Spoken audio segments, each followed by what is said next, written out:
Thanks for joining us on this special event that we have today with Eagle News and Entertainment. I'm Rashad Williams, along with Brianna, Angelina, and Caroline, giving you a few topics of special events that's going on in the USA today.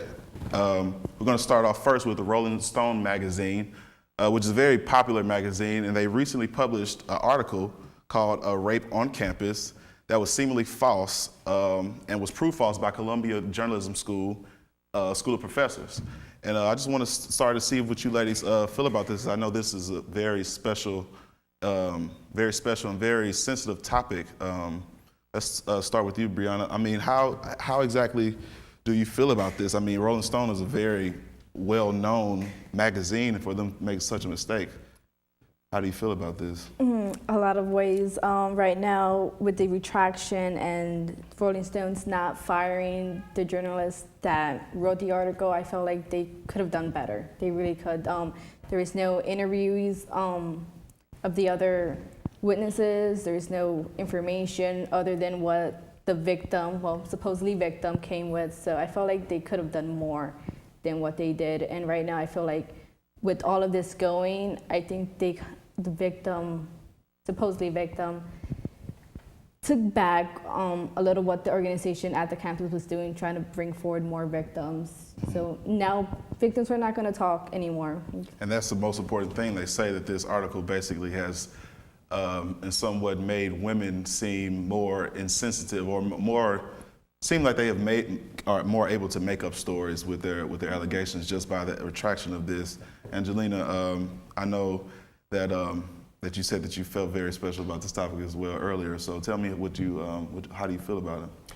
Well, personally, I think it's very unprofessional of the writer because, in my opinion, I feel like every writer or journalist or whatever you want to call yourself, you pretty much distribute facts and everything has to be accurate. And what she did was she just took some he said, she said gossip and put that into an article and put it out there. Like, didn't even go and try and get more sources. She just got it from the person who allegedly said something. And they didn't even have any evidence from the police or anything. It was just like from word of mouth. I think it was very unprofessional of her. That's like journalism 101. You're supposed to know, you're supposed to get sources, you're supposed to get facts and deliver it. It's actually appalling to me that she just put that story out. And Rolling Stone, which is a very credible magazine, it's disappointing.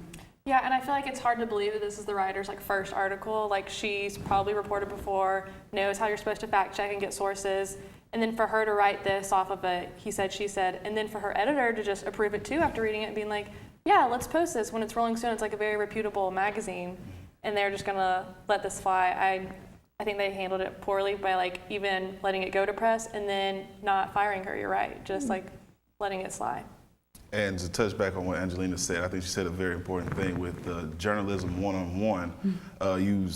Everyone knows, well, most of us should know that basically in most times that you have to actually check with a second source before you actually print a source. The girl had no last name. She was only called by one name as a source of Jackie.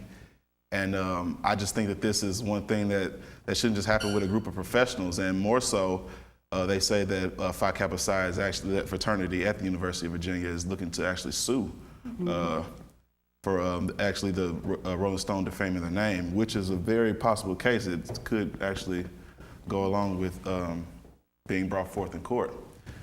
Next, we're going to talk about how should high school students be allowed to dual enroll in colleges? I know that this is a very, very important thing to all of us. We won't know who the high school students are walking our campuses, but are they taking a spot in our classrooms away from us? How do you feel about this, Caroline? I think it's an awesome opportunity for high school students if they want to get ahead, save their parents' money because it's free to dual enroll. And I think it would be nice to kind of come to college with a few courses under your belt, and like I said, it'd save money.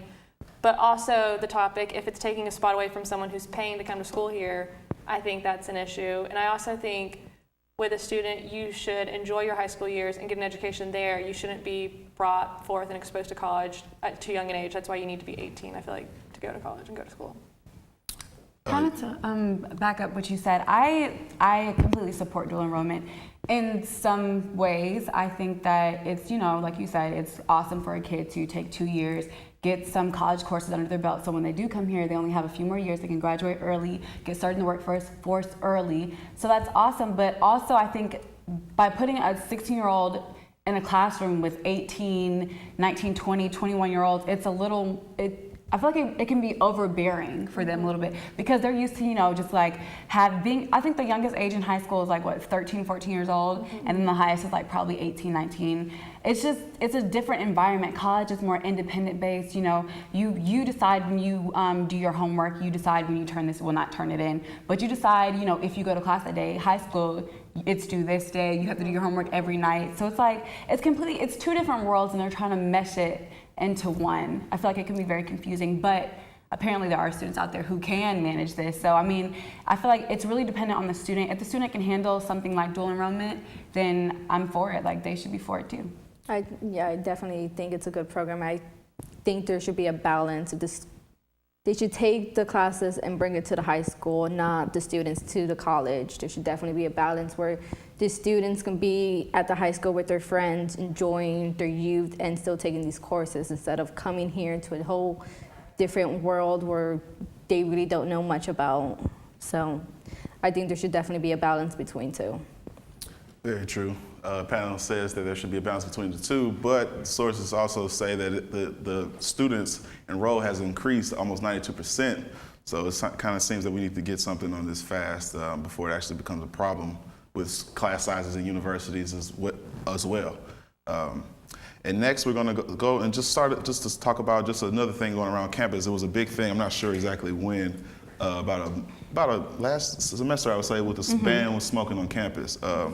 I know there are many people who smoke on campus, and personally, I didn't.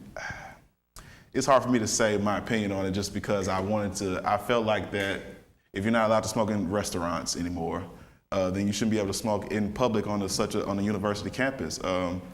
Just tell us a couple of thoughts of someone. How do you feel about this as well?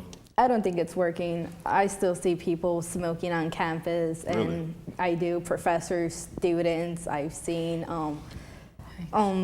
university police officers walk by them, not a word to them. I don't think it's working. They should either they get stricter on the rules or they take the ban out. And most of the times, most of those students are usually just getting confused with the campus being the streets included. Everywhere on this campus, there should be no smoking, as well as outside of the classrooms as well. How do you guys feel about this? I remember my freshman year when there wasn't a ban, and I came straight from high school, and I was like, this is so bizarre. I was like, Mom, kids are smoking on campus. I'm like not used to this, and I thought it was kind of like almost gross. And then now that the ban is in place, I can tell a difference. It's not as I feel like it's not like in my surroundings as much, but I see people smoking, but I'm not really as exposed to it like when I'm just walking through campus. Okay. In my opinion, I don't think it's working at all. I do see people consistently smoking on campus. Me, I'm not a smoker. I'm actually anti-smoking completely, but I think that as far as I don't think that they should have it to where the whole campus is just no smoking anywhere. Because to be honest, people smoke. You can't just tell a person, oh, you're going to be on campus for 8 hours today, but don't you light up a cigarette or you're going to get in trouble. That's not realistic. Because especially when they're walking to and from class, they're going to light up a cigarette. I think that maybe the streets or even the pedestrian or the areas where it's not around a building where the second a person walks out the door, they just get hit with a puff of smoke. I think it should be in areas designated areas just for smoking on campus. I don't think it should just be a complete ban on smoking.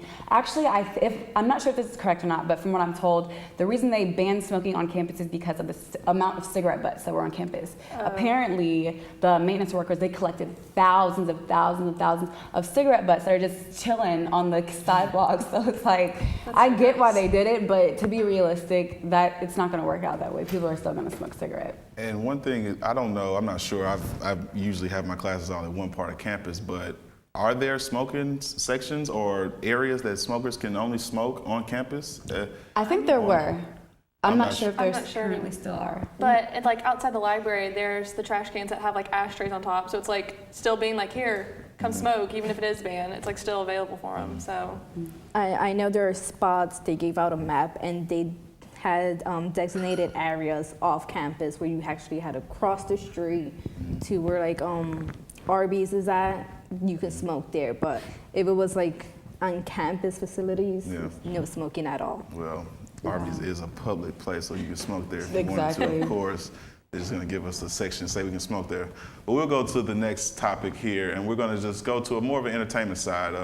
A lot of movies were in the box office this week, starting with the Fast and Furious 7, starring the late Paul Walker and Vin Diesel, Tyrese. I'm sure you guys know the cast has been 7 of them already. So have you guys seen the movie already?